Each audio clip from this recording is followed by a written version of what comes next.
Okay, time to start.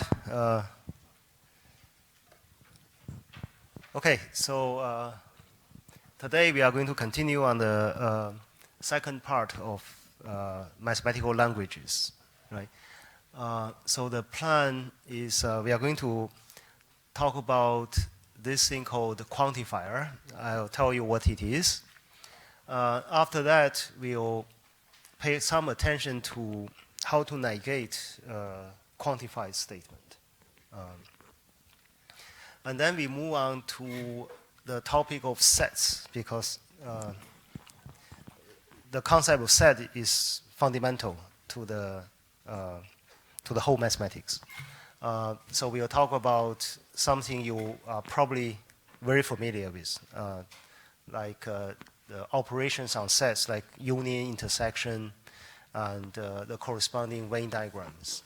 So this is fairly elementary. Probably that explains why so few people are here. Just now I was talking to a few students. It's true that lots of mathematics in this course are elementary. So if you are extremely good at math, probably you have to consider taking some other course, right? Anyway, so I have my job to do, so I will continue to talk about mathematics to the general audience, right? My target is not to the people who are good at math already. I assume very little knowledge in mathematics, right? So let's understand each other. Okay. All right. So first I want to remind you what we have done last time. So last time we talk about logic, right? We talk about connectives. So there are some words or some symbols connecting simple sentences. This squiggle stands for negation, and this is and, this is or, this is implication or if then, and this is equivalent or if and only if, right? Now I want to remind you this thing.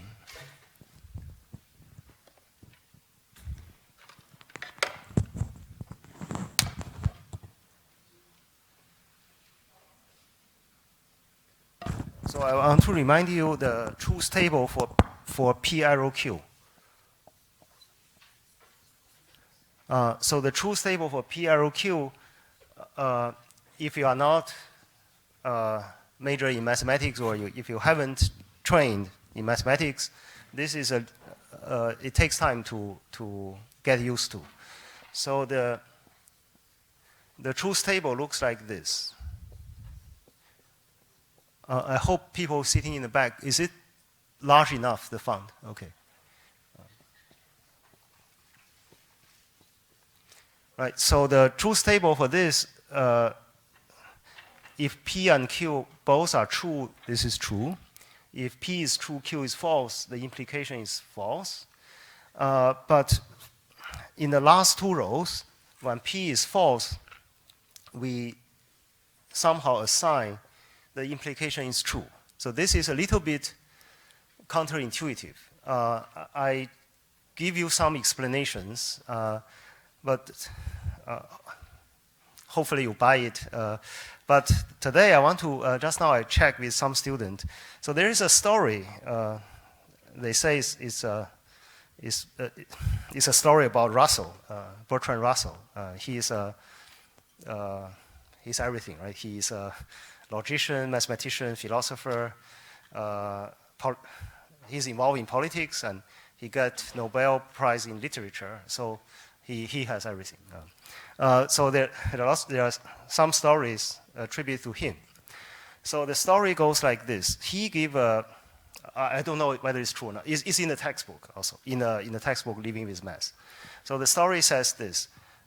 He gave a lecture he was talking about logic. So then there's people from audience challenging him, saying, okay, you say if P is false, then you can get everything, right? I don't care what Q, whether Q is true or not. If P is false, this implication is always true, right? So the audience challenged Russell, say something like, if 2 plus 2 is 5, then Russell is the Pope. Okay. Although Russell is philosopher, is everything, but he's not Pope. Okay. So the audience challenged Russell, say, this is true, right? Because 2 plus 2 is not 5. Right? So this is true, but show me why this is true. Right? You see the challenge, right? So I said from 2 plus 2 equal 5, I can derive Russell is Pope. Show me. Show me the reason. And Russell being Russell, then he gave the following proof. So the Russell's reply is, okay, so if 2 plus 2 equal 5, and then it's 4 equal 5, right?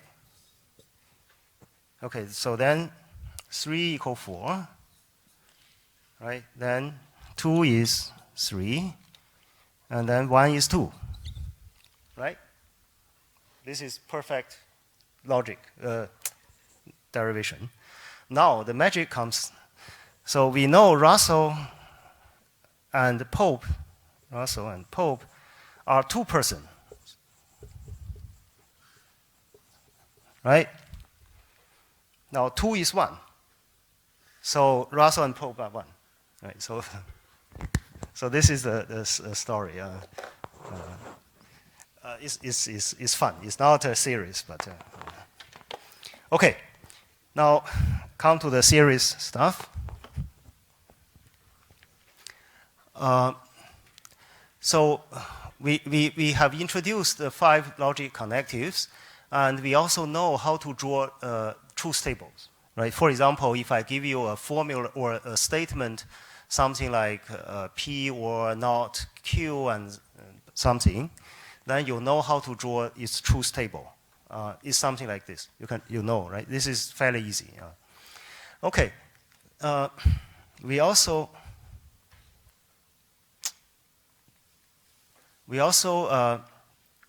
introduced this word, tautology. Tautology is a statement that is always true. Here is if everything is true, no matter what you give P to Q, and then this statement is a tautology, right? Okay, so we have seen all these. Now here's an interesting question. So how hard is it to decide whether a statement is a tautology, right? Here I want to digress to some part which is nice to know, but too hard to explain. It's not within the syllabus. Okay, so here's the general question. If I give you a statement like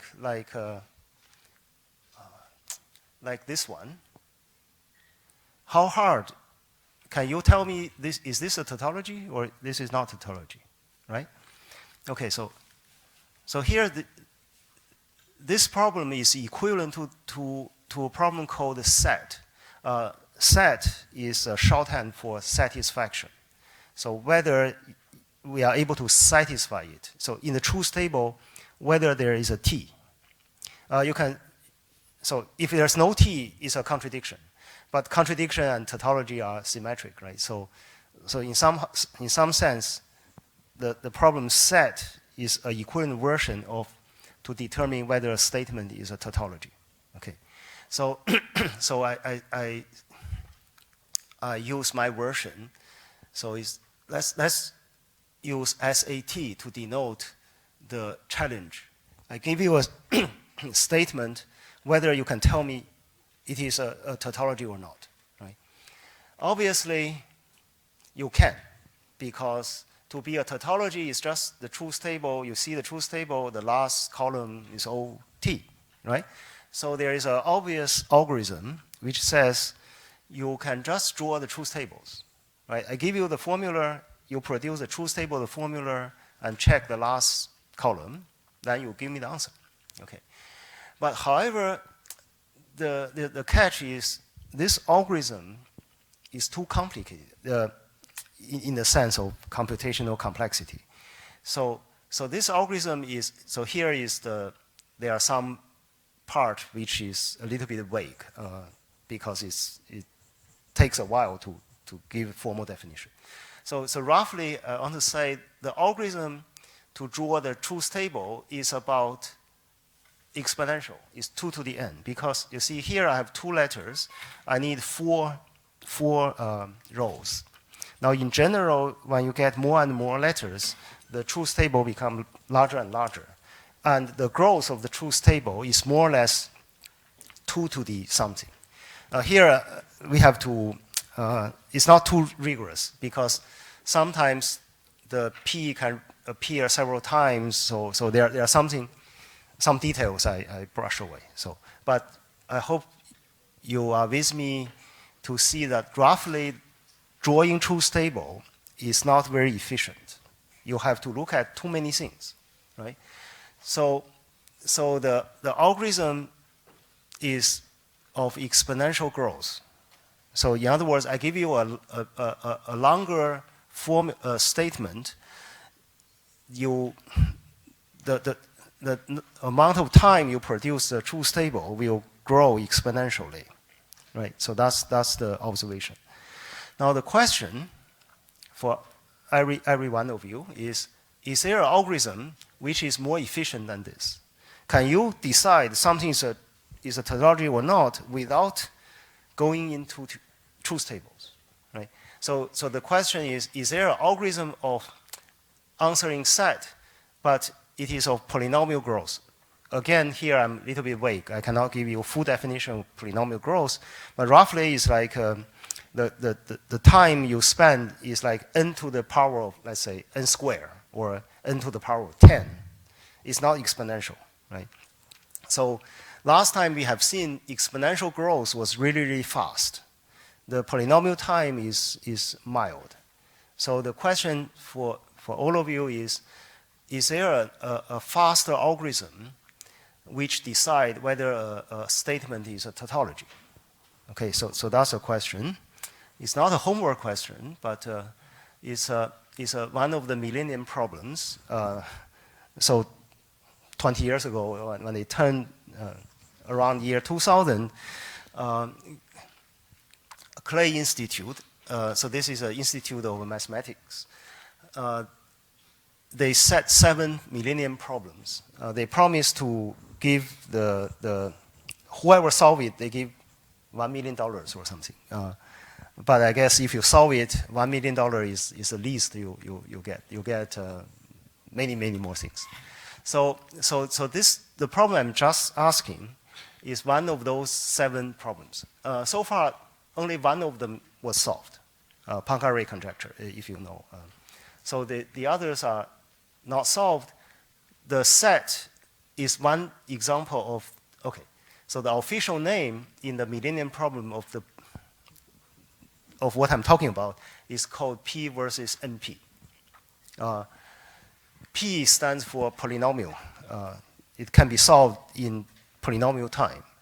NP stands for non-deterministic polynomial, but let's don't worry about the exact meaning.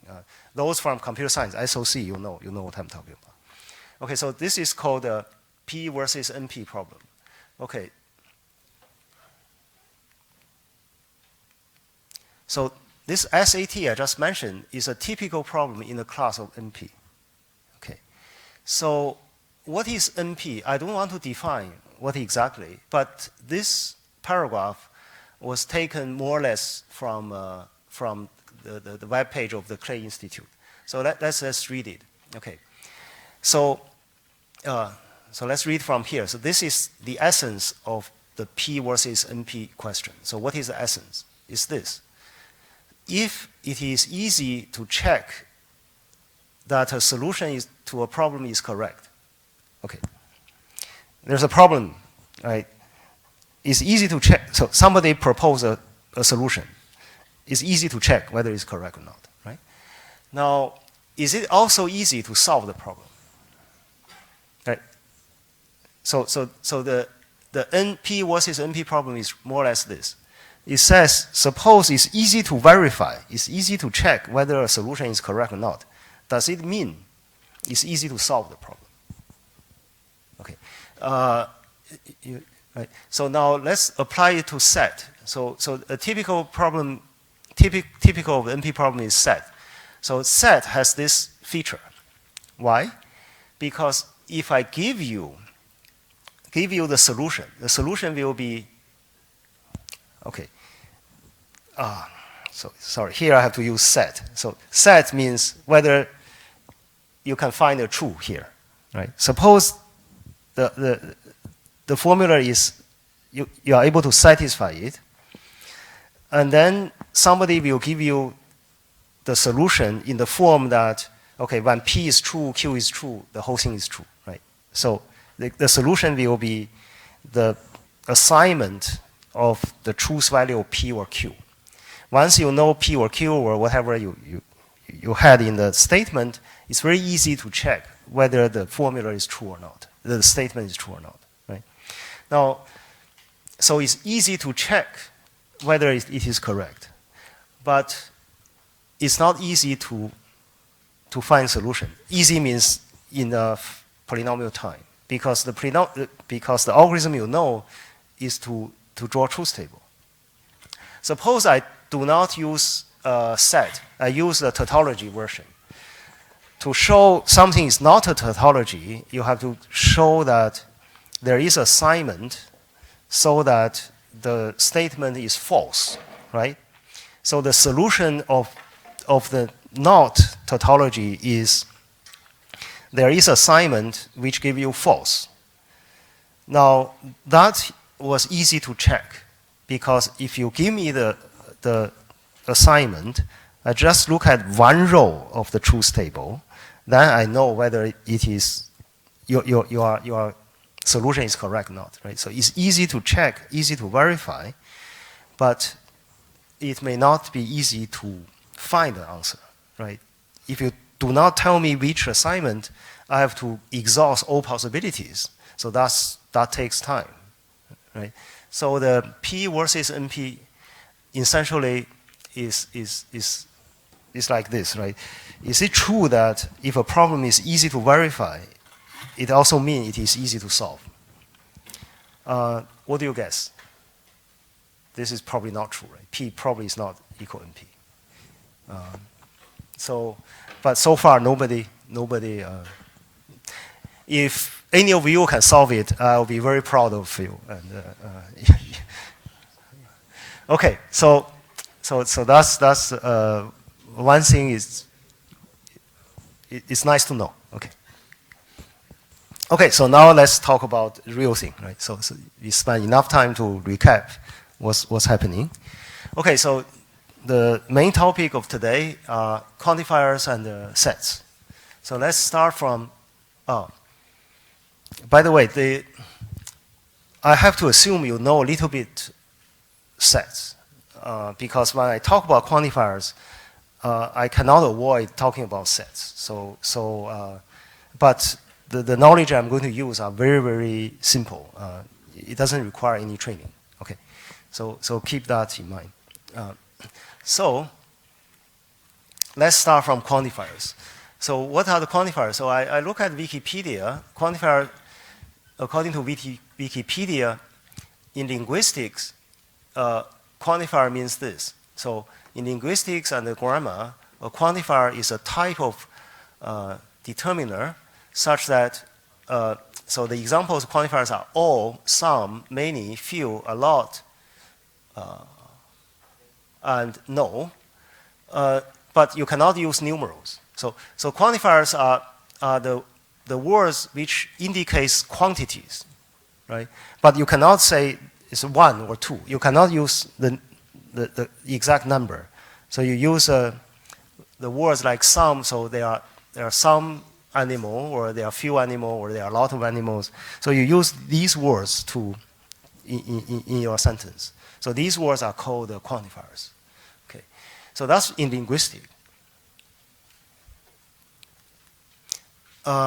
so again, according to Wikipedia, every natural language, Chinese, English, Malay, Tamil, or every language, has quantifiers. However, in mathematics, only in 1870s or until very late, people start to pay attention to quantifier. Some of you may know that logic was well developed even in the Greek times. Like Aristotle, he knows almost everything about logic, and from Aristotle until, okay, depending on who you ask, until Frege or until the late 19th century, there's no big improvement. But only at the end of 19th century, mathematical logic really become a mature branch of mathematics. So only until then, mathematicians, pay attention to quantifiers. Okay. All right. So now, what are the quantifiers? Oh, by the way, here we are not teaching mathematical logic, so we are not too rigorous. Okay. So we are going to introduce two kinds of quantifiers. One is written like this. So it's a. Okay, so this funny symbol stands for all. Actually, it reads like for all. So the symbol is a inverted A, right? Capital A, you flip it. So this is for all. You can also read it as for any, for every, for each, all these things. So this is called a universal quantifier.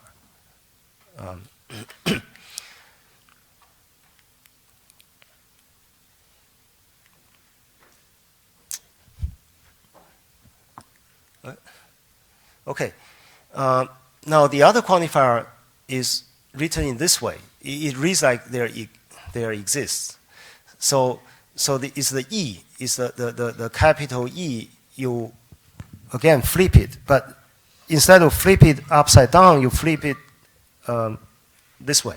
So you write this. So it reads like there is. So or there exists, okay, there is, or we can find, or for some. So they are all the same. So this there is called existential quantifier. It claims there is, or for some, this is true. Okay, so now here I need to use some notation about sets, but I hope you are familiar with this. So I'll use this, people call it blackboard version. So this is Z with a double thing in the middle to denote the set of integers. So the Z stands for, is a set of integers, okay, 0, plus minus 1, plus minus 2, and so on and so forth. Okay.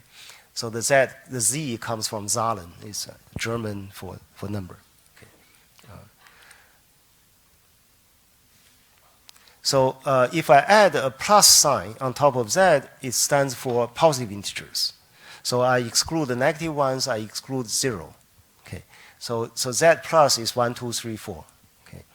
And it happens to be the same as, this is the set of natural numbers. The blackboard N stands for natural numbers. It depends on who taught you mathematics. So some people say natural numbers starts from 1, but some mathematicians start from 0. I'm a logician, so I prefer to start from 0. So in this course, natural number, if I do not have a plus, it includes 0. The reason for that is, okay, at least some people will think set theory is a foundation of mathematics. So everything will start from empty set. So empty set is 0, so everything starts from there. So that's why they like to include 0. But indeed, 1 is probably more natural. 0 is less natural, but we have to take a stand, right? So in this course, the Blackboard N stands for 0, 1, 2, 3, 4, etc. But N plus stands for positive natural numbers. Okay. This is clear. Okay, then the set of rational numbers denoted by Q for probably for quotient, is a ratio of two integers. Now you want to exclude some bad case, like if b is 0, then it's not ratio. So you do not allow b to be 0. Actually, you can assume b is always positive. You can push the minus always to the denominator, right? So the example of elements in Q are 1/3 or I don't know 17 over 25, and all these ratios of integers are rational numbers. It is called rational is probably from the tradition of Greek, right? In old Greek times, there is a school of Pythagoras. They worship numbers. They believe numbers are like God. They dominate our life. Everything in the world is number. So anything associated with number, you can express them in terms of arithmetic is nice, is rational. But unfortunately, they also discover something which is irrational, which I'm going to talk about it next Tuesday. So the set of rational numbers are the ratios of two integers. Okay. Now, the set of real numbers denoted by this blackboard R is you know, right? So it's if you draw the axis, x-axis on the plane, the points on that axis is a real number. Right? For example, pi is a real number. Square root 2 is a real number. Every rational number is a real number. Okay. And then also the last one, I don't think I will talk about this too often, but so it's called complex numbers. Complex numbers are numbers including this funny square root of -1. It is very useful in mathematics, probably in physics, but probably less useful in this GEH module. Okay, so let's continue. I guess you can guess what I mean by Q with a plus. It's positive rational numbers. R with a plus. It stands for the positive real numbers.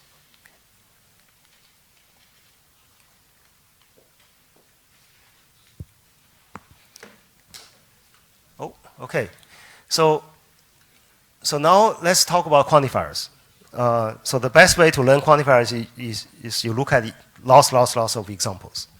Okay, for example, so we look at this statement. It says, for all integers x and y, we have the so-called commutative law, right? X plus y is y plus x.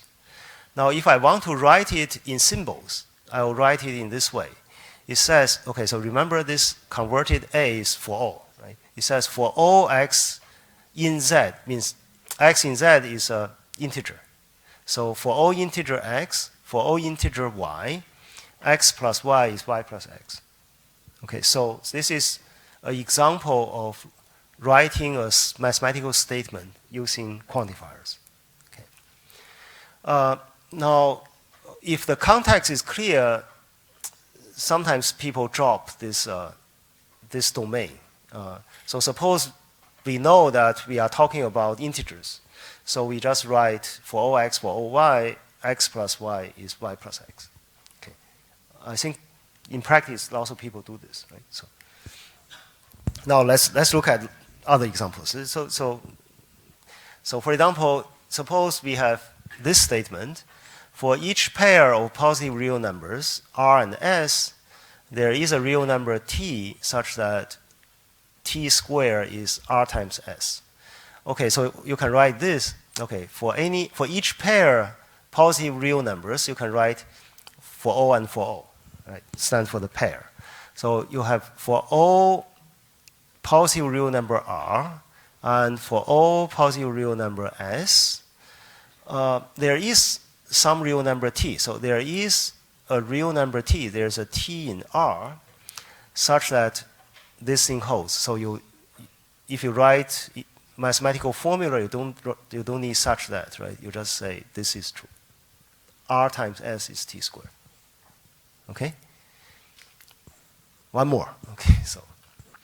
So for all pairs of integers x and y, for which, or actually such that x is less than y, there is a positive integer z such that x plus z equal y. Okay. So let's. This is a typical mathematical statement, but we are not from math, so in daily life you probably won't see these things. But in mathematics, these things are common. So let's try to translate. So it says for all pairs of integers x and y. So it says for all x, for all y, they are integers. So for all integer x, for all integer y, right? Now, for which, so these are the conditions on the x and y. So if x is less than y, and then something happens. So this line stands for the statement up to here. So there is a positive integer z. So there is a small z belong to this positive integer set. Such that won't translate into symbols, x plus z equal y. Right, so this is a translation. For those of you who have nothing to do, you can try to see whether this is correct. Okay. And also whether this is correct.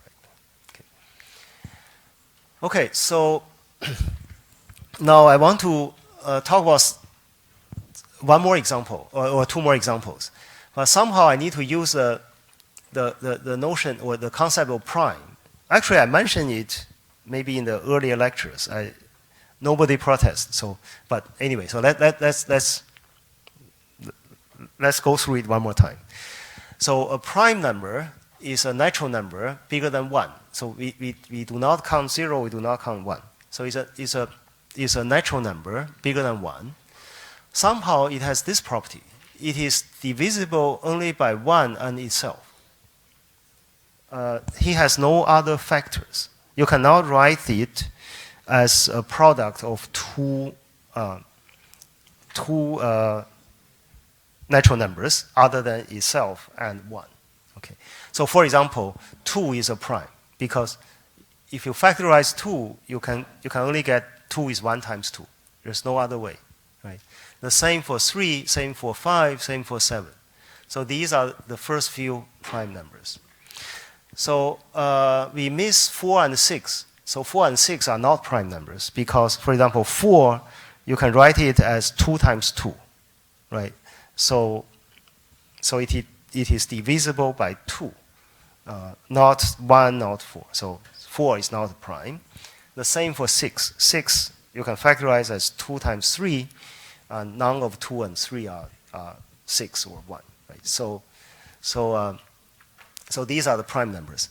So prime numbers are an important topic in number theory. So this is one of the pillars in the whole mathematics. Okay, so next Tuesday I'm going to show you this fact. So this fact says there are infinitely many prime numbers. This was known in the Greek times.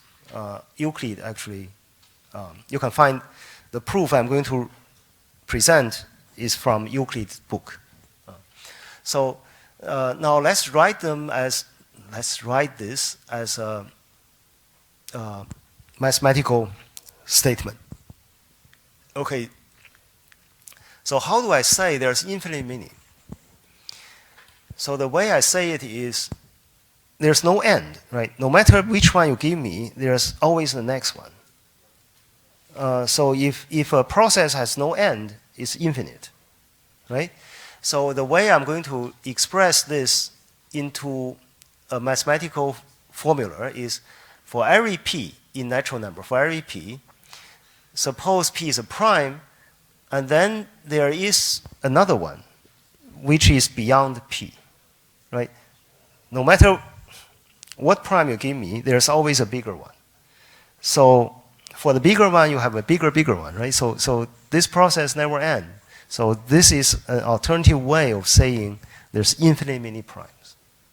Are you with me? So the way to say there are infinitely many primes, I can say for every prime, right? For every p is a prime, there is another prime. There is a q is also a prime, and q is bigger than p, right? So being prime, there's no largest prime, right? No matter which prime you give me, there is always one larger. So there's infinitely many. So being prime goes on and on and on and on. Okay, is this okay? So now the last example. Okay, so this is a famous conjecture. It's still open now. Again, if you solve this, okay, probably you won't get $1 million, but you'll get the same fame. Okay. So it's called the Goldbach conjecture. The conjecture was extremely simple to understand. So it says every even integer greater than 2 can be expressed as a sum of 2 primes. So for example, okay,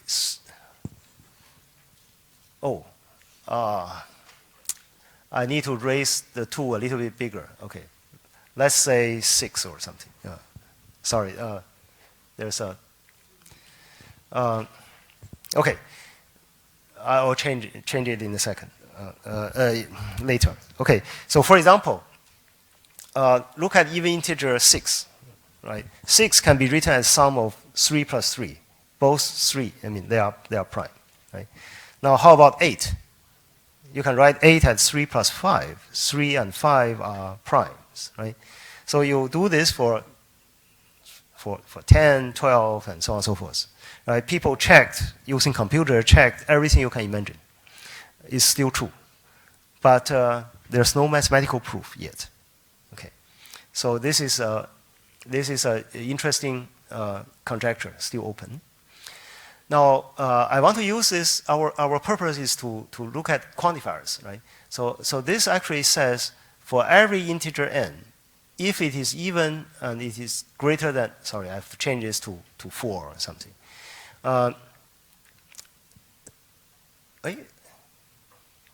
This is correct, right? Sorry. No. Yes, so this turns out to be correct. This way is correct, sorry. I was thinking of odd primes. Sorry. Sorry. So what is written here is correct. So the even integer greater than 2, the least one is 4. But 4 can be written as 2 plus 2. Just now I was thinking odd primes. Sorry. Okay, so this, as it is, this is correct. Okay. So come back to the form. So the Goldbach conjecture can be written in this form. It starts from a quantifier for all quantifier, right? For every n, something happens, then there are 2 primes. They are P1, P2, such that P and P2 are primes, and n is the sum of the 2 primes. So you can turn this English sentence into mathematical formula, right? Using primes and so on, using quantifiers and so on and so forth. Okay, so these are the examples. I think we have too many examples. Let's do a self-test, right? Tell me which of the following are true. Okay, so let's go through one by one. So the first one says, for every x in R, for every real number x, for every real number y, x plus y is 0. Is it true?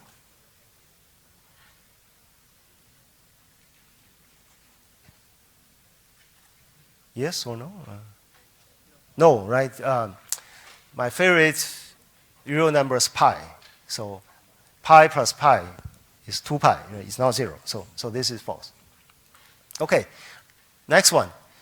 For every real number x, there is a real number y such that x plus y is 0? True, okay. Because you can take y to be minus x, right? So it cancels off, right? So this is true. The third one, there is a x, there is a x, there is a real number x. For every real number y, x plus y is 0.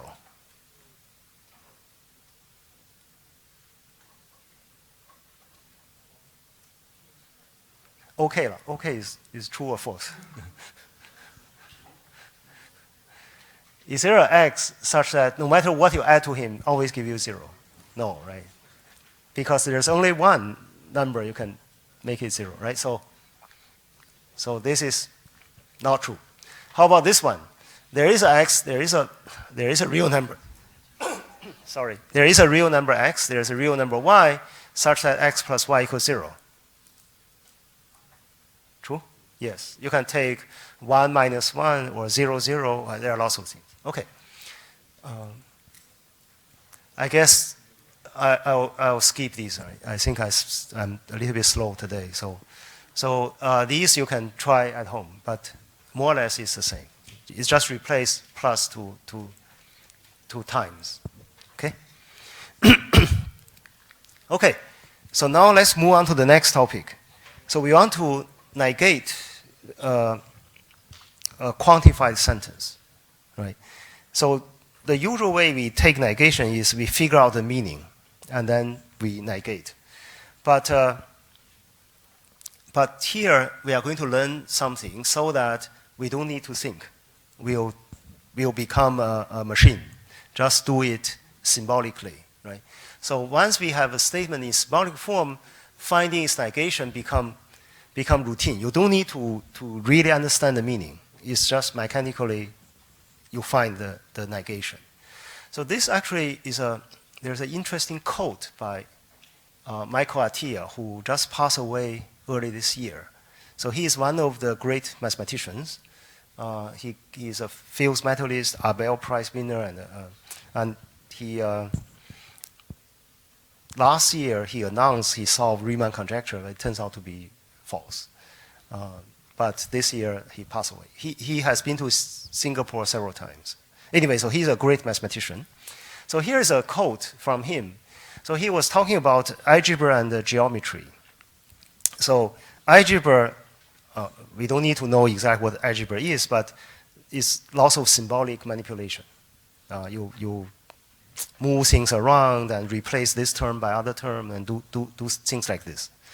And geometry need intuition, right? So you have to imagine the picture in your mind, then you see things. And okay, so he was making comments on algebra and geometry. So he was saying algebra is the offer made by the people from us know the story of Faust, right?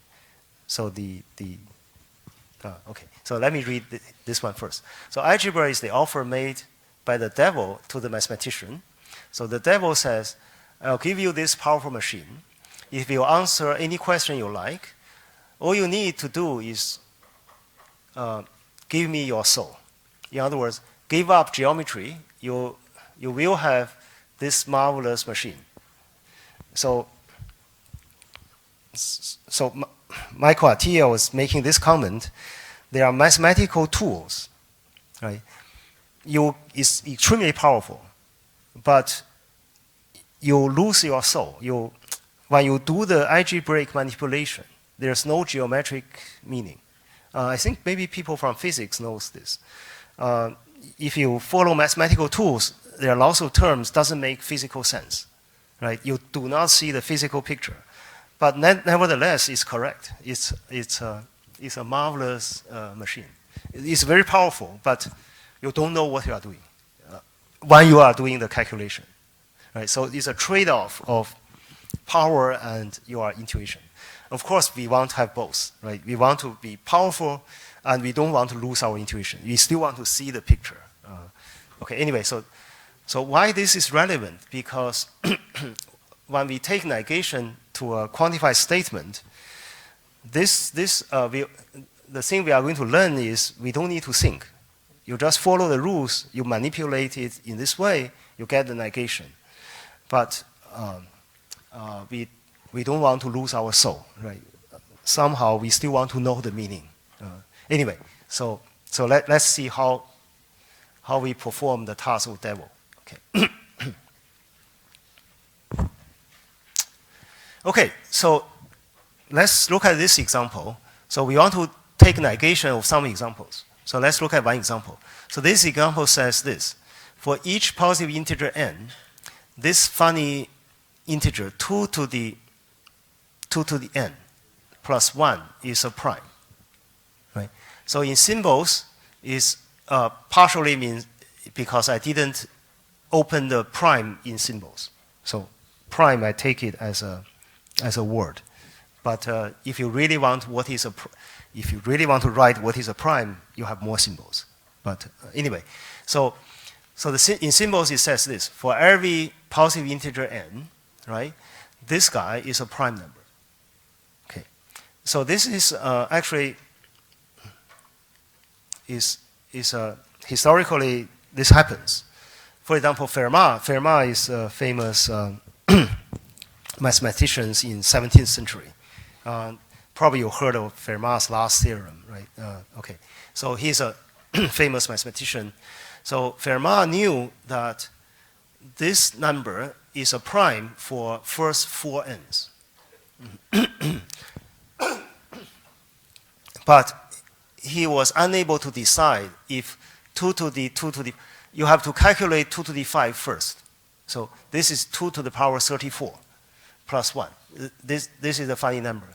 So Fermat was unable, or he's not willing to spend time to decide whether this is a prime. Okay? Okay. So it turns out there's another famous mathematician, Euler.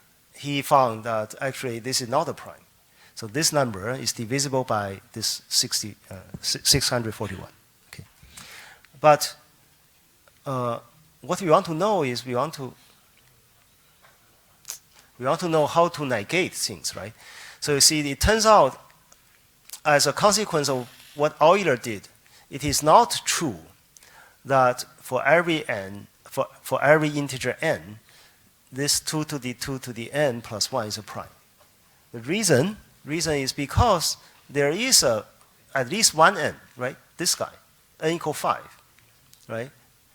For which this is not a prime. Euler just showed this number is divisible by 641. So in symbols, all Euler did is there is an n, right? For some n, positive integer, which is 5, 2 to the 5 is not a prime. Plus 1 is not a prime. Okay. So the lesson to learn is compare of this with the original one. The original one is this. For every positive integer n, this guy is a prime.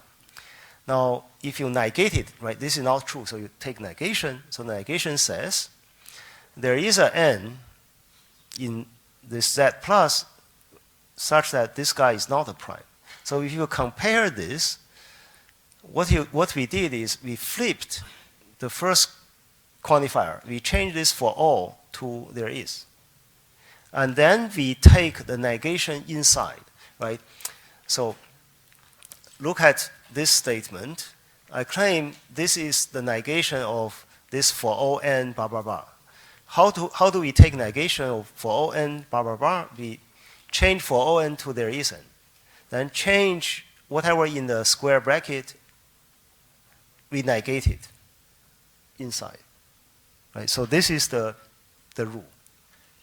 Right? Whenever you want to take negation for all statement, you do this. Okay? Now let's do the dual. Sorry. Before we do the dual, let's summarize it. Okay, so for each set S, for each predicate, I'll explain predicate in a moment. Okay, for each predicate, or you can read it as properties, as a property. Right? For each set S, for each property P of X, we get the negation of this for all S, for all X in S, P of X, by changing this for all to there is, and negating the whatever inside the square bracket. So in other words, the negation of this expression for all x in S, P of x, is there is a x in S, not P of x. Right? Are you? Okay. So what is a predicate? Well, this is from maybe linguistics. So predicate is one of the two constituents of a sentence. Right? For example, if you look at a sentence, Singapore is a wonderful country, and being a wonderful country is a predicate. It's like a property. Right? If you say something is red or a number is even, so those things are called predicate. And then the first part, like Singapore, this is the subject of the sentence, right? So if you chop the sentence into two parts, this part becomes subject. This after the is the predicate. Okay. We actually don't care. It's just a property. You can think of this as a property. Okay. Okay. So that is the negation for all.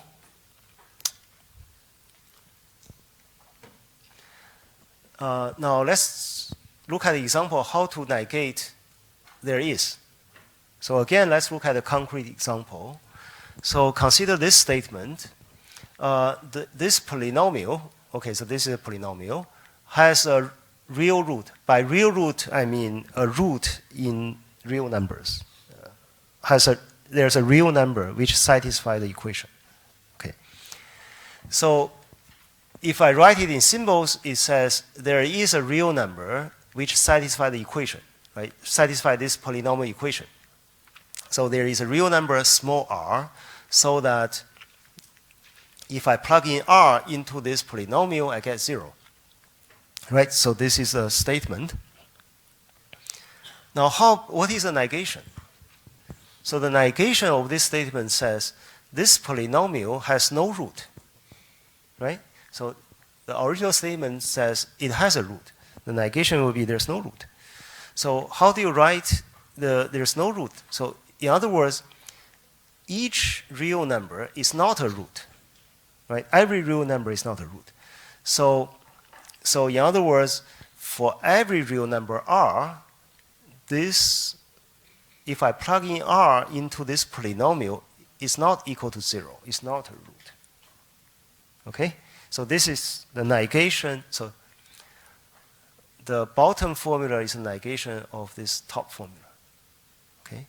So can we observe the pattern? So what we did is we flipped there is to for all, and then push the negation inside the square bracket. Right? Inside the square bracket, before we push, is equal to 0. Now after we get not equal to 0. Right? So this is the observation. And then you can summarize it in this way, right? In general, suppose you have a statement in this form. There is x in S, some property P holds for x. If you take negation, it is for all x in S, then you have to negate the px inside the square bracket. So you get not p of r. Sorry, this should be the squiggle, sim. Some logic book use this symbol for negation. Okay, I have to change this. We use this squiggle, the tutor, too. Okay, so now let's look at some examples. So find the negation of the following statement, right? So let's look at number 1. So number 1 says, all Singaporeans are kiasu. So what is the negation? There is a Singaporean who is not kiasu, right? So that's negation. Okay, good. How about this? Some Singaporeans are kiasu. No, Singaporeans are not kiasu.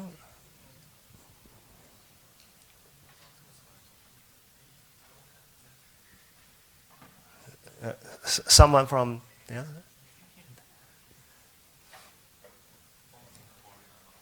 other? Okay. Can you hear him? Okay. Okay. Okay. All Singaporean are not cash. Right.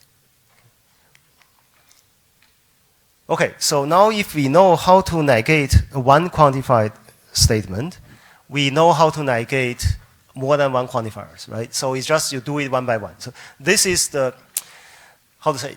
We don't need to understand. We just do it symbolically, right? So we sell our soul to devil, and then we don't read the meaning. We just do it by playing this manipulation. Okay, so let's find the negation of this. For all x, there's a y. For all z, something happened, right? So how do we negate this? So according to our rule, we'll change the first one to its dual, right? Change for all to there is, and then negate whatever inside. So we'll negate whatever inside. It's like this. So now we negate something start from there is a y, right? So we apply our rule to this. So we flip there is y to for all y, and then push the negation inside. Now what's inside is just for all z p of x, y, z, right? And then we are going to negate this one with a single quantifier. That we know, okay. So if I have to change the negation all over. So the negation, if I change negation here, it's change for all to there is, and push this negation into inside the square bracket. So we'll get the negation of P here, right? So this is the way of taking negation for a more complicated statement. Are there people in the audience from math department or from SOC? Or have you seen the definition of limit? How many of you have seen definition of limit? For all epsilon, for all, there is a delta. And so if you take negation, if you do it mechanically, it's easier. Otherwise, you have to think several steps. Another example is, I don't know, maybe engineers also know this. Have you know that the definition of linear dependent, linear independent? So okay, you write definition of linear dependent, then you take negation. The definition involves several quantifiers, so the negation is funny, and you have. So those are good exercises for those who know a little bit mathematics. In daily life, we seldom see several quantifiers nesting together. So in daily life, this trick probably is not so useful. Okay.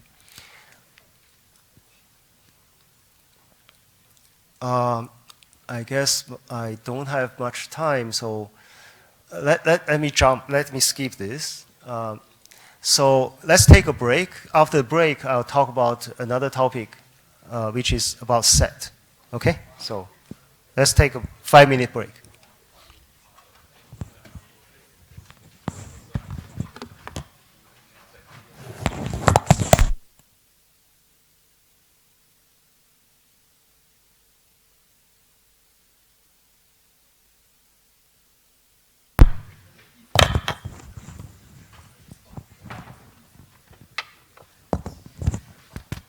Okay, so let me answer a question for this, right? So maybe it's a little bit confusing.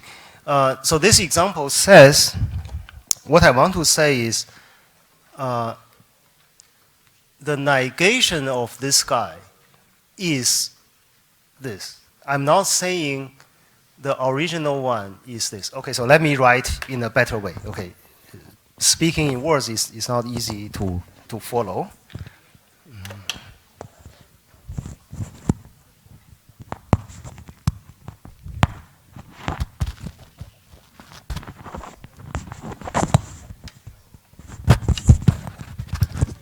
Okay, so what I want to say is I take negation of for all x there is a y, for all z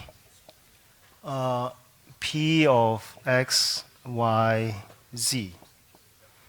I want to change this into a different form. Also, the brackets are there for reading. It's not important that you use square bracket or use round bracket or use curly or so. It's just as long as you know what I'm writing is okay, because if I write round bracket, it's the same. It means the same.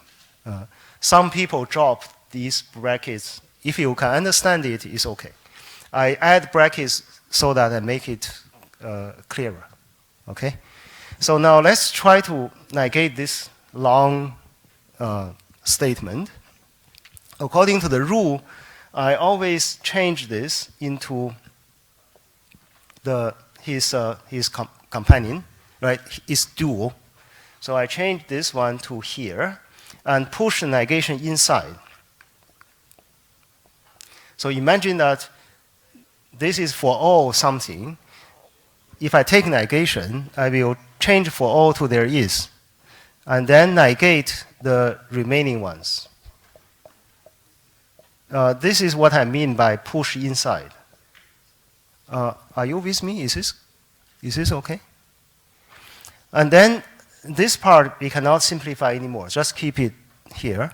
Now I'm going to work on this. So this one will negate a statement begin with there is. So if I do this, the negation will be I flip there is to for all, right? So this is for all y, but this negation was pushed inside. So pushed here, and then I have for all z, p of x, y, z. So let's copy down this. There is x is still here. Okay, so then there is x for all y is already very simple. We cannot do. Now this negation is a negation of a for all statement. So what we are going to do is we change the for all to there is, and then push this negation inside the bracket. So we get negation of p of x, y, z. Okay, so then you have to copy down this. There is an x for all y. If you want, you can add bracket. So this is the way to handle negation of a complicated statement. Now, if you read the meaning, it's probably hard to read. For all x, there's a y. For all z, and then how do you, especially here is more complicated. Like if p, x, y, then q, and so on and so forth. It's very, very hard to do.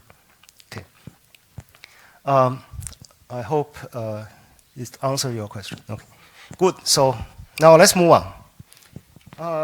Before we leave this topic, there is another story. So it's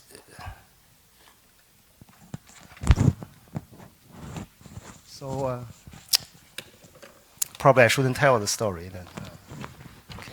So there's a story was okay. Let me do it quick. So he said Mark Twain. So he is an American writer. He's very humorous, and so he once he was write on newspaper. He was saying some congressmen in the United States. Some congressmen are he used son of bitch or something. It's a very, very bad words. Some congressmen are this. And then, of course, congressmen are very, very angry. So they demand him to give apologies. And then the next day, he published a newspaper. He says, I make apologies. Now I correct my sentence. I'll say, some congressmen are not son of bitch. So that was his apology. So you'll figure out whether the negation is correct or. Anyway, so we are moving on to the next topic, set. Luckily, I think this part everybody knows. So I probably.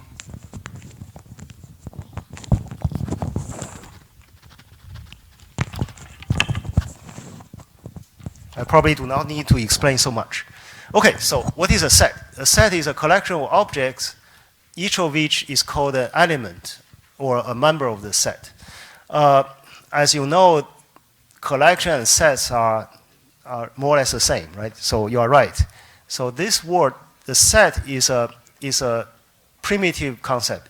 It means you cannot explain it any further, right? If you want to use concept to explain concept, you have to start somewhere. So the set is the beginning. So it's one of the concepts. No matter how hard you try, you have to use more or less the same words, like collection, totality, and every. So anyway, so we don't bother what set. So just take it for granted. Okay. So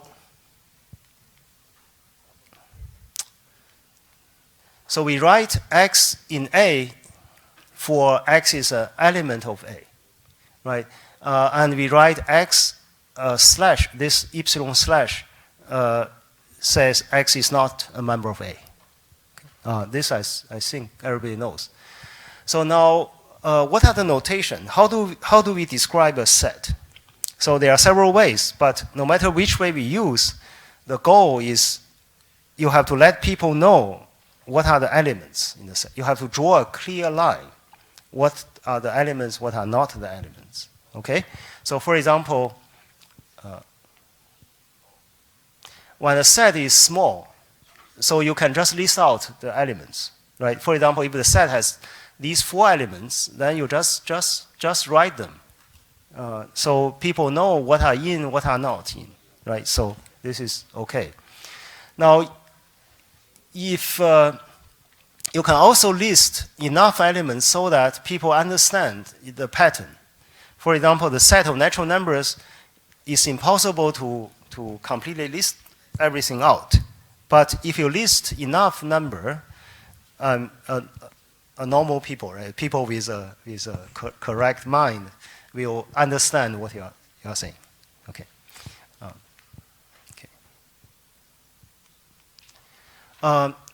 Very often we use some description. We use a property to define a set. So the set will take this form. This is the set of X in some universe. I will explain universe in a second. Which satisfy the property.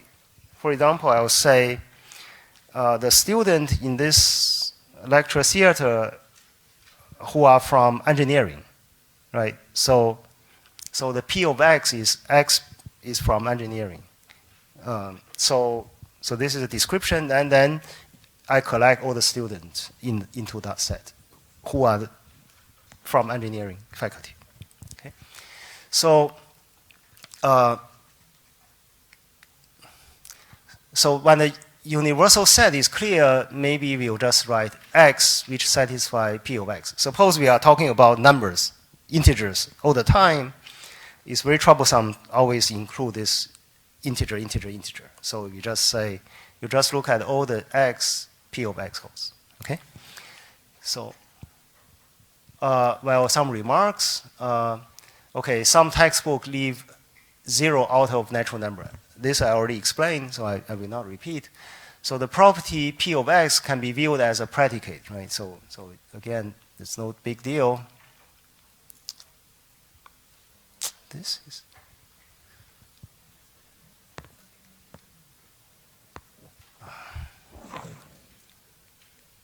Okay, so this X, you can change it to other letters. It doesn't matter, right? So X in U, P of X holds, if you collect all the X such that PX hold, it's the same as you collect all the Y, P of Y holds, right? This is they call it dummy variable. It doesn't matter. You can change it. Okay. Then you can also use other descriptions. Some people, instead of writing N so that N is the form of 2 times something, you can write 2N. So that N is a natural number, right? Or you can write something like this. So as I said, the goal is to make sure the reader or whoever read your notation knows what is in the set or what is not in the set. As long as this is clear, You can use whatever you want to use. Okay. Now, why do we need this U? So there are two reasons. One reason is sometimes the U is important because if you write a description, the description somehow maybe refer to things happening in background. For example, I want to say, I want to form a set which are the tallest person. Now, if I have a U, I'll say I form a set. The set can collect the person who is tallest in this LT, right? So when I say tallest, if you want to evaluate tallest, you have to evaluate among some. There's a background. You are against it, right? So if I say the tallest in the LT, then probably maybe he's tallest. Now if I say tallest in NUS, if you make the if you use the same description but you evaluate the description against a different background, and then you may get a different answer, right? I'm sure that in the US there are some people who is taller than everybody here. So sometimes it matters. There's example like this. So if you look at x, so that x squared equals 2. Now, if you look for integers, there's no integer, right? But if you look at real numbers, you can find real numbers. So sometimes the set depends on the universe. Now, there is another reason. So if we don't have this universe, we get something funny. We get something called a paradox.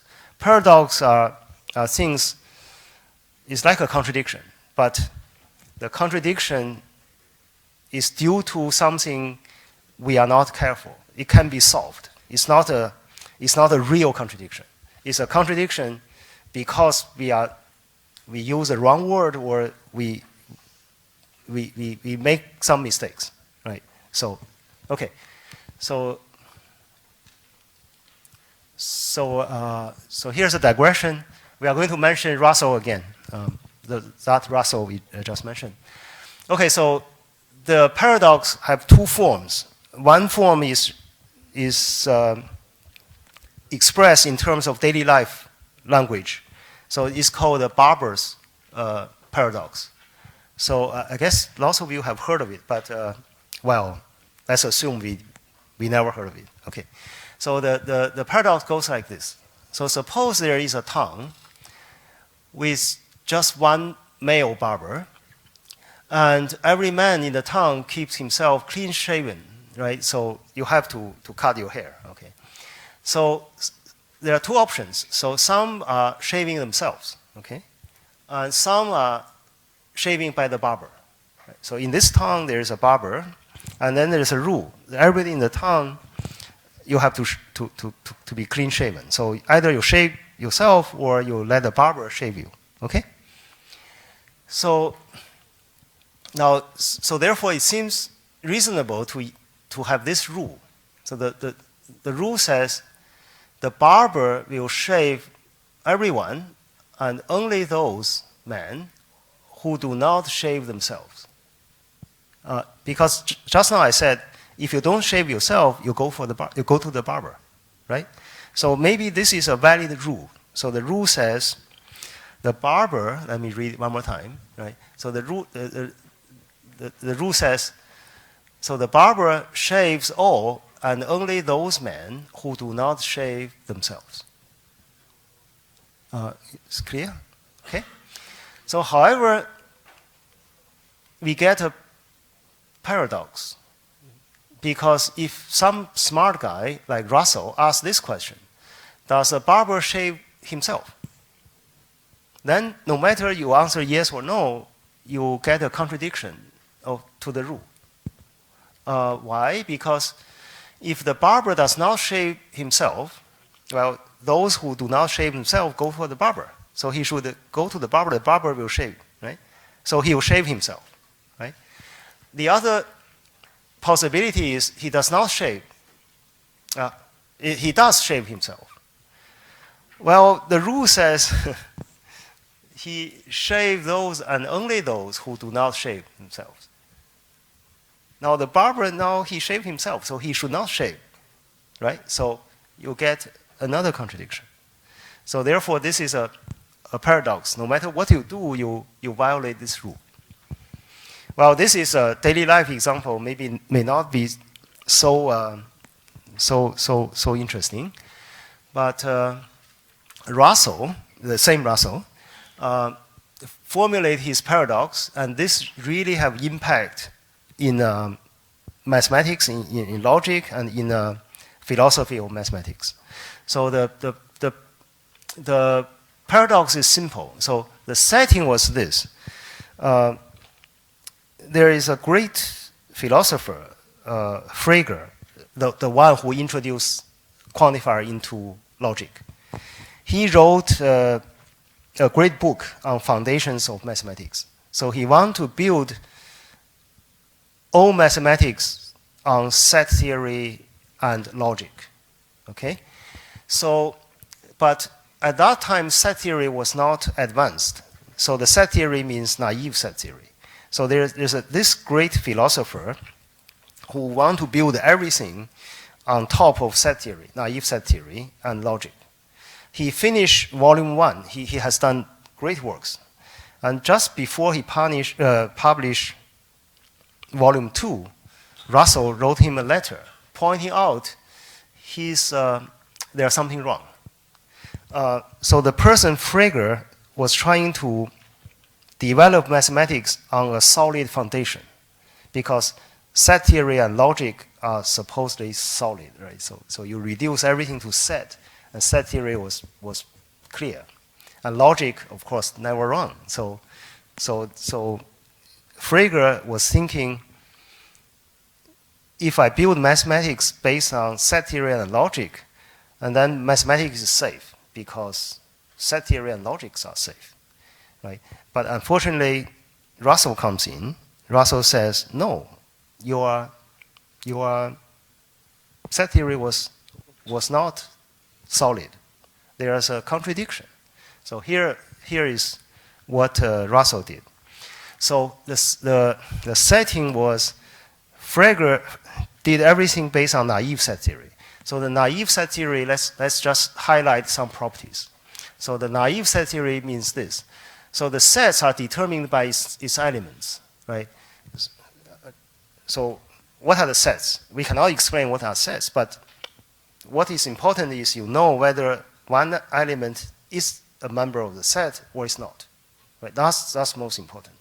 So in particular, if you give me any set and get any, I wouldn't say element, any objects, whatever you give me, and either this object is a member or it is not a member.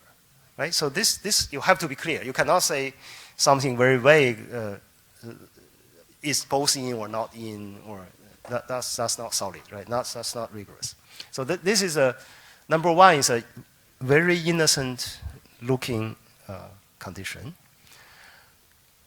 Number two is, that's why it's called naive set theory. Number two says, for any property, you give me any description, the collection of guys satisfy the description is a set. Again, this is very reasonable, right? You just go to find those X satisfy this P. It may be an empty set, but never mind. So you just collect everything, then this will be a set, right? So these two rules are naive set theory rules. Okay, so Russell says, if you believe 1 and 2, then you are in trouble. Okay? So here is the Russell version of the Barber's paradox. So the R stands for Russell, right? R. So R, let's define R to be this set, because number 2 says, for any property, the property will give you a set. Now look at this funny property. X is not X. X is not in X. Okay, X is not a member of X. This is a property about X, right?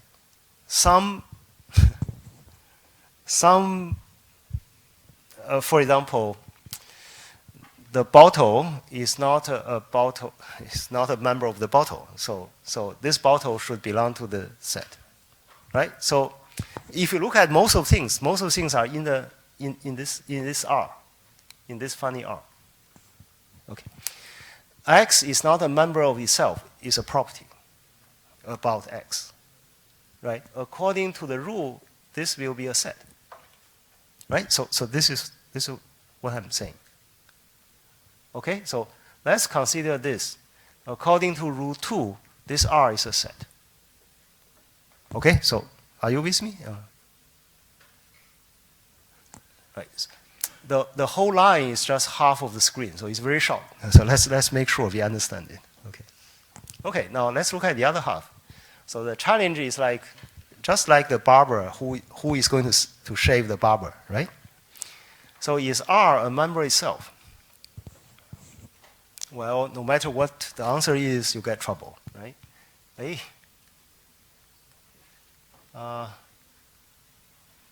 Okay. So I didn't write. So can you get the trouble? Suppose R is in R, right? Then everything inside R satisfies this. R is not in R. Something wrong, right? Now suppose R is not in R. Well, that's exactly what R collects. So if R is not in R, then R should belong to this collection, which is R. So no matter the answer is yes or no, you always have a contradiction, right? So therefore, this destroys the plan of Frege. And then after that, there are lots of new development, right? So people realize the condition 2 is too vague. We have to add things to exclude those collections. So some collections, we cannot call it a set. If we call it a set, it gives us trouble, just like this. You can call it a collection. You can call it other things, but don't call it a set. So you cannot, if it's not a set, you wouldn't, the rule number 1 doesn't apply, right? So in other words, people find ways to solve the paradox. Okay, so that's a digression. So, yes, that's different. Okay, so there are people asking Gödel's incompleteness theorem. Well, if I have time, I'll say something about it. I mean, those topics are okay. I'm from S department. My field is mathematical logic. So I like to talk about logic and so on and so forth. Right? I don't like to talk about the interest rate but anyway, but interest rate is also important. Okay. So I owe you this. So if we have time, we'll talk about something. Okay. So can we move on to away from Russell's paradox? Okay. So I guess I have to speed up. So there are something we are probably familiar with. So there's something called empty set, denoted by this symbol, a 0 with a slash. So the empty set denotes the set which does not have any element. If this is the first time you saw it, again, it's strange. It's like why 0 is a natural number. So it's why this empty thing is a set.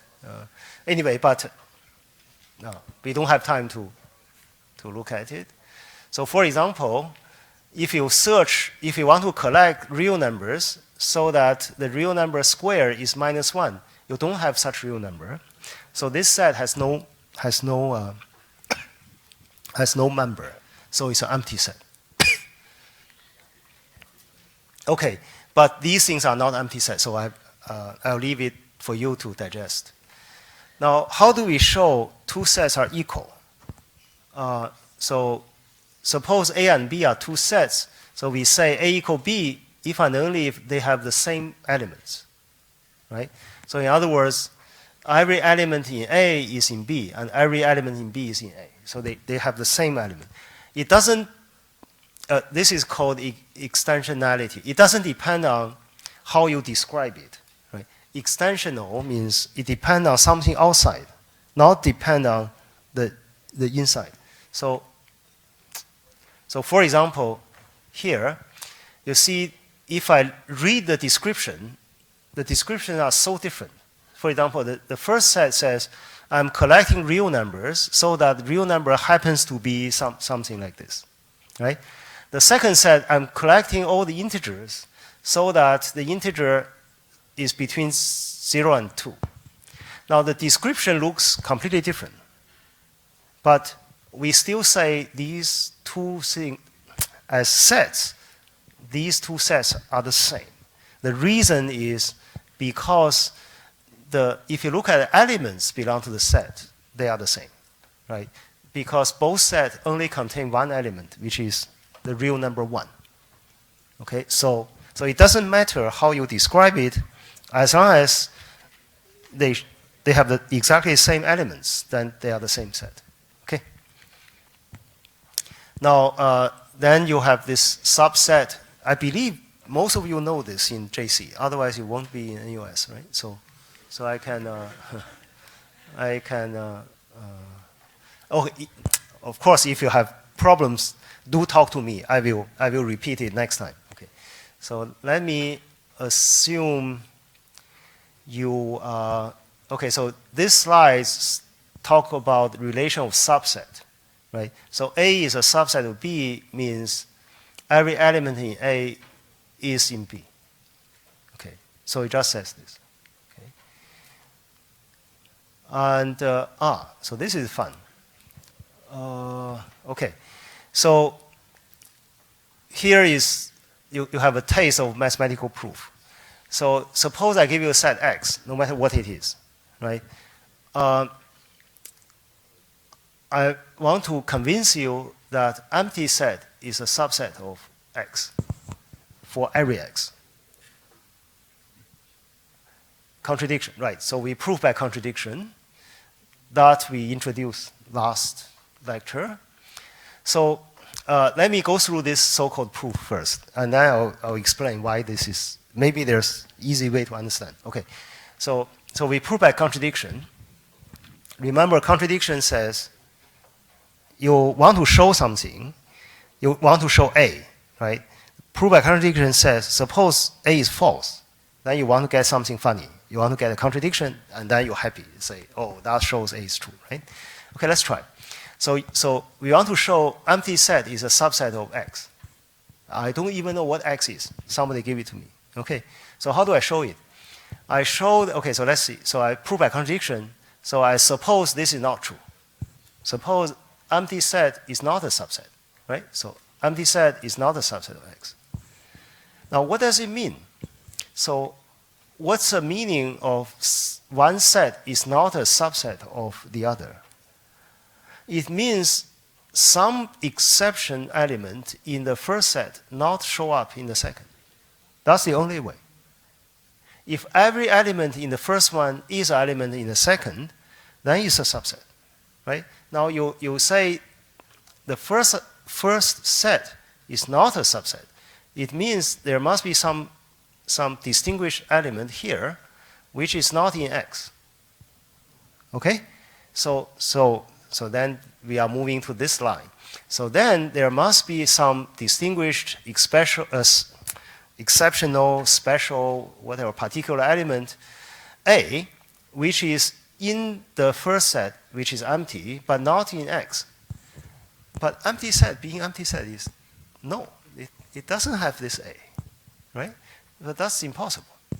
So therefore, from the negation of the assumption, we get a contradiction.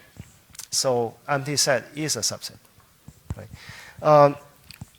There are mathematicians, their textbooks gave a daily life, gave an explanation using language closer to daily life. So instead of using the word proof by contradiction, some mathematician says, let's try to argue it's impossible to make it false. Right? I want to argue this is true. It's hard to argue this is true, so I want to argue it's impossible to make it false. It's the same, right? if it's impossible to make it false, then it's true. Right? Okay, so how can I make it false? If I want to make it false, I must have something in the empty set, not in X. Well, the hard part is I must have something in the empty set. The empty set being empty is I cannot have it.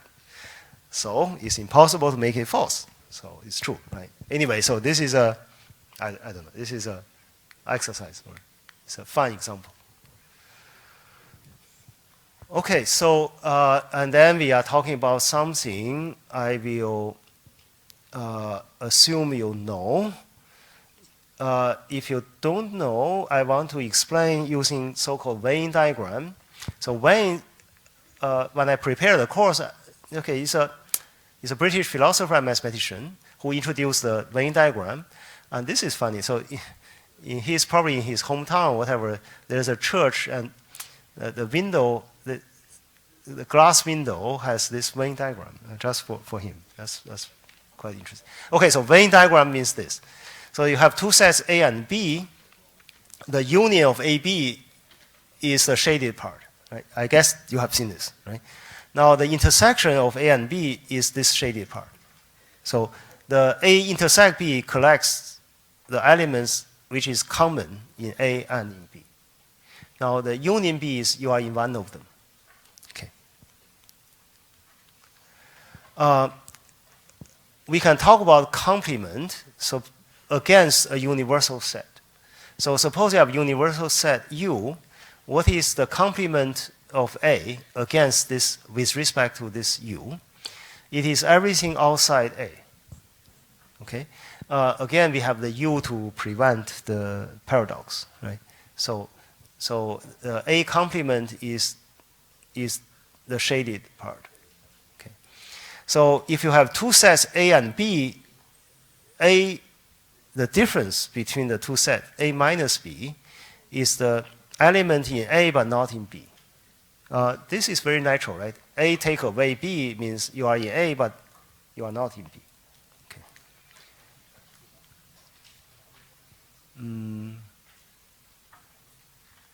Let me see, where should I stop?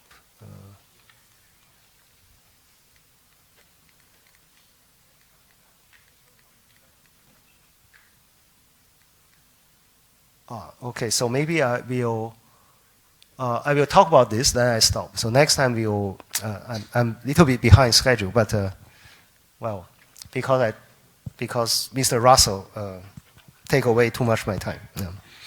Okay, so here's some example. So I want to convince you that suppose we fix a universal set U, right? We do everything against this universal set.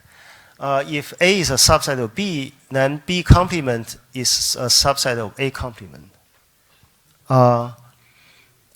So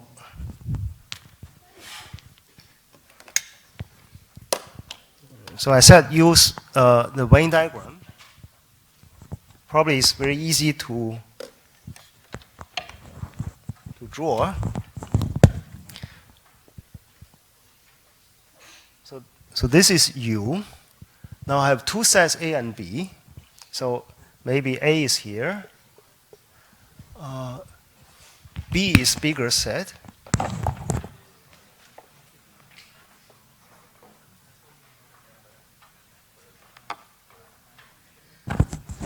So B is bigger. So this is B, right? So I want to say that B complement is smaller than A complement. So let me just draw a B complement. So is everything outside B, right? B complement is this. Okay. Is it bigger than A complement? Yes, right? Because A complement, not only it has this red shaded part, it also has this together with the B complement, right? So from the picture you see, from the Venn diagram, it's very easy to see this. Now you can prove this, but this is a general education module, so for those who are from engineering or from SOC, you have to prove this by what element tracing or whatever. You can prove it by logic. Okay. Now, more or less the same for the second statement, which says it has a name called the distributive law. So A, if you think of the union and intersection as operations, so this says this operator U, you can distribute it. You can distribute this U to B and to C. So maybe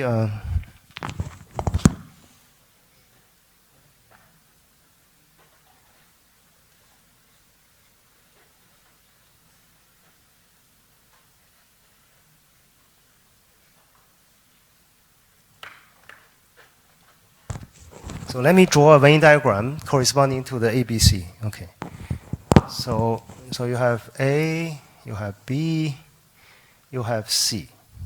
This is A, this is B, this is C. Okay. So I duplicate it here. Okay.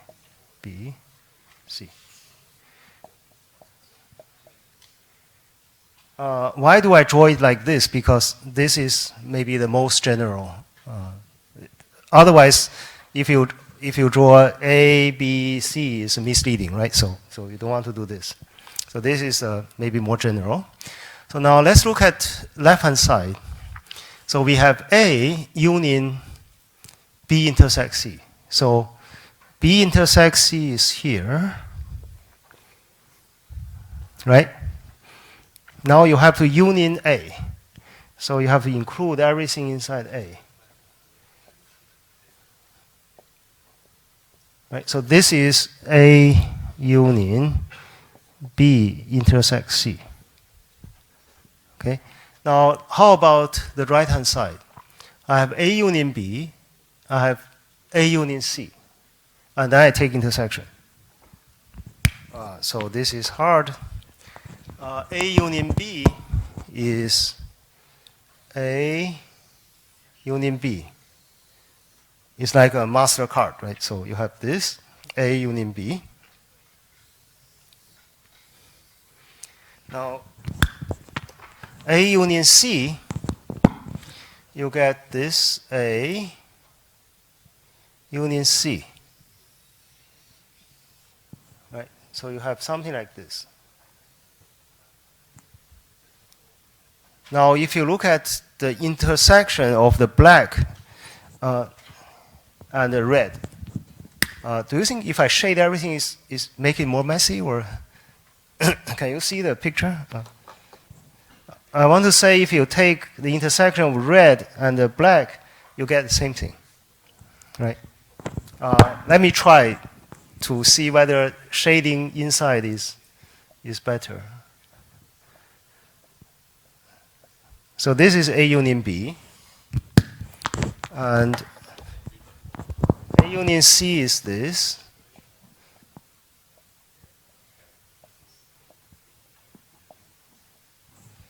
Now, if you look at intersection, so you take the part which has this square inside, right? So the intersection is exactly that, right? So again, you can give a different proof, but I think we are a general education module, so I'll leave it as it is. So I'll stop here for today, and next time we are going to look at some counting argument. So counting the numbers in the sets, and the important thing is the inclusion-exclusion principle. That is quite useful in real life. Okay, so I'll stop for today. Have a nice weekend. Oh, don't forget, next week we'll have tutorials, starting from Monday.